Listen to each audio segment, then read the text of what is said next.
This is ICASTnews.com, live and direct from United Nations headquarters in New York City. And this is Bubbling Under and Bubbling Over. Conventional wisdom is just that. Conventional, sometimes it's wisdom.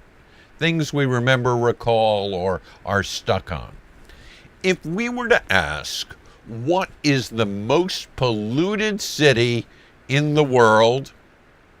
Some people would immediately flash on bang, Beijing, where the red sand comes in and where Stalinism had the idea that the working class and factories had to be in the capital city, and where it's dirty and their cars. But no, it's not Beijing. What about New Delhi? New Delhi, where there are garbage dumps right by cities with the city with great industrial strength, lots of cars, people in so many cars that the New Delhi authorities are now issuing edicts saying only those with even license plates can drive one day and odd license plates another day. New Delhi, a city where the coal makes things go and is so polluted that you cough and you choke as you go. No, not there.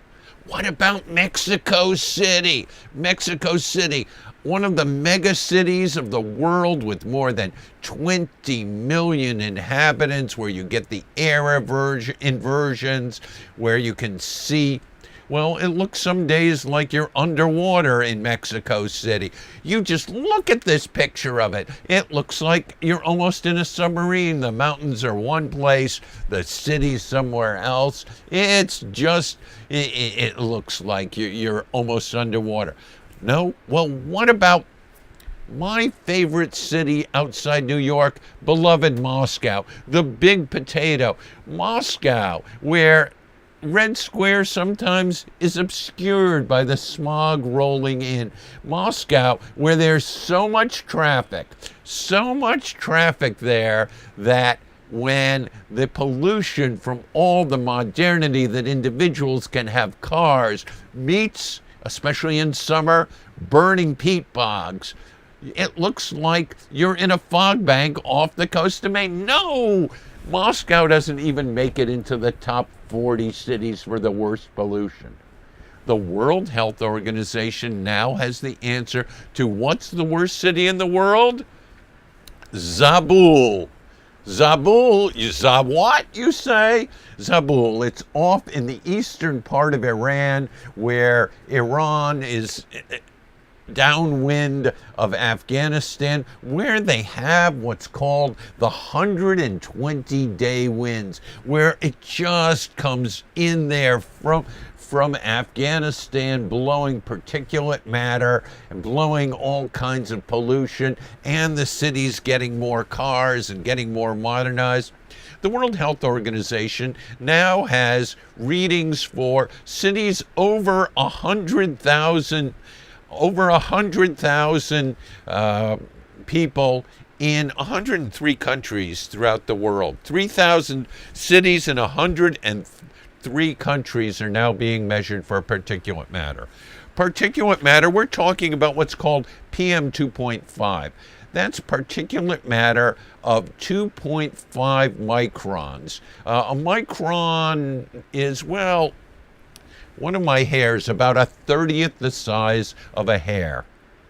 The thing about particulate matter of this size is that it goes right through the nose, down into the lungs. It can enter the lungs and blood tissue and cause serious disruption. The World Health Organization says that about 10 of these units per cubic foot of air is permissible. If you look at New York City's health standards with the environmental department, they talk about the National Ambient Air Quality Standard, and that says about 15 particles per of 2.5, 10, 15. But there now are cities in the world particularly cities of 100,000 people where the poor live, developing cities. According to the latest WHO report, which has just come out, in the low-income part of the world, 98% of the people who live in urban centers live in places with worse than minimal World Health air standards. When you go to the high-income or developed world, it's only 56%. Only 56% of the people live in cities that have worse air than meets minimal standards. What are the worst cities? Well, number one is Zabul.